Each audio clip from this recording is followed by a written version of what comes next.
传的全新品牌东风纳米的首款车型，基于东风量子架构3套平台打造。整台车外观设计是从都市美景中汲取灵感，走的是圆润可爱的路线。前面采用的是当下流行的风力式格栅的处理，两侧三角形的 CD 大灯加上 LED 光源的贯穿式灯带。我觉得这样的外观设计是符合当下大部分年轻消费者的审美的，尤其是不少的年轻女性消费者应该会更加的心动。此外，它还提供了4种精致时尚的车身颜色可供选择，而且要重点介绍的是隐藏式感应门把手、临界无边框车门，进一步的增强了它的时尚感。好了，外观我们就介绍到这里，赶紧开始今天的挑战吧。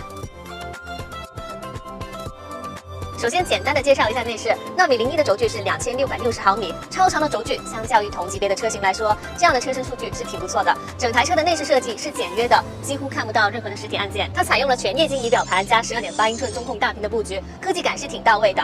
而且它还采用了怀档式的换挡机构，车内的皮质也采用了菱形缝线的处理方式，有不少的高级感。副驾位置的扶手箱有一些明确的分区，我可以把我的化妆品和小饰品都放在里面。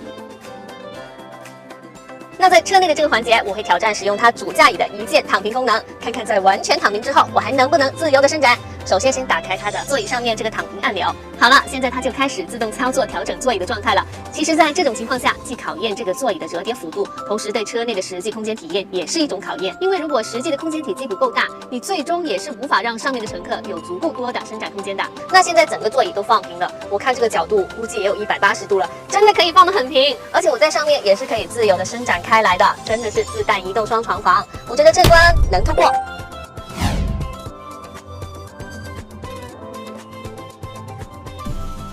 第二波挑战，我们玩点难度高一些的，挑战广州人自己的科目3平安隧道。这里有多难就不用我多解释了，你们只需要看看两侧墙面上的这些刮痕，你就知道这里到底经历过什么。前面就是平安隧道了，我们现在就准备开始挑战了。我先打开纳米01这个540度环视系统，它这个挺好用的，有100万像素，达到720P 高清的真实场景显示，基本上能看清楚周围大部分的障碍物，并且还能打开3D 模拟影像，展示透明底盘状态。面对今天这种狭窄的道路都不用慌。看我现在其实离两边是很近的，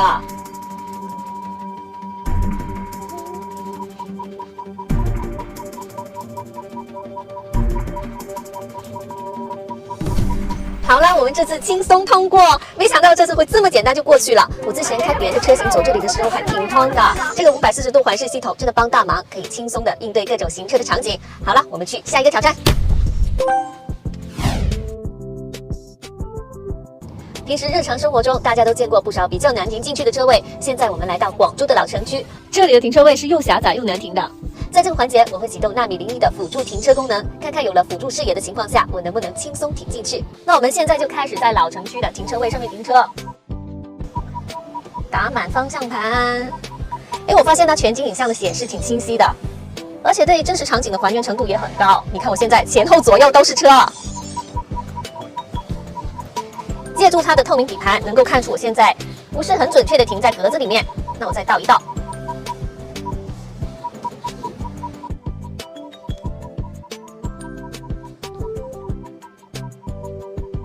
你看挑战成功，稳稳的停在格子里面。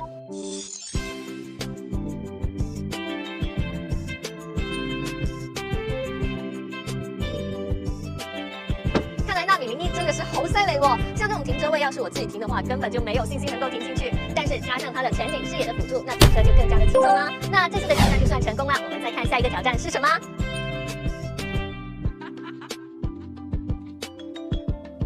一台纯电车足够高的充电效率是非常重要的。在这个环节，我就把纳米01开到广州的充电桩，插上电后我就去喝咖啡，大概30分钟。我们再来看看纳米01能充到多少电。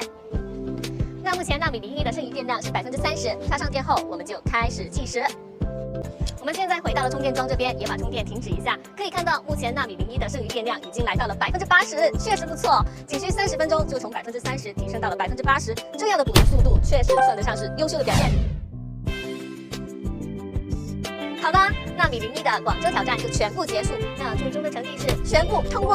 我觉得纳米01易于操控，而且配置丰富，各种的辅助功能安排的也很到位，还有自动泊车，我推荐你也去试驾一下纳米01。那我们这期的节目就到这里，我们下期再见。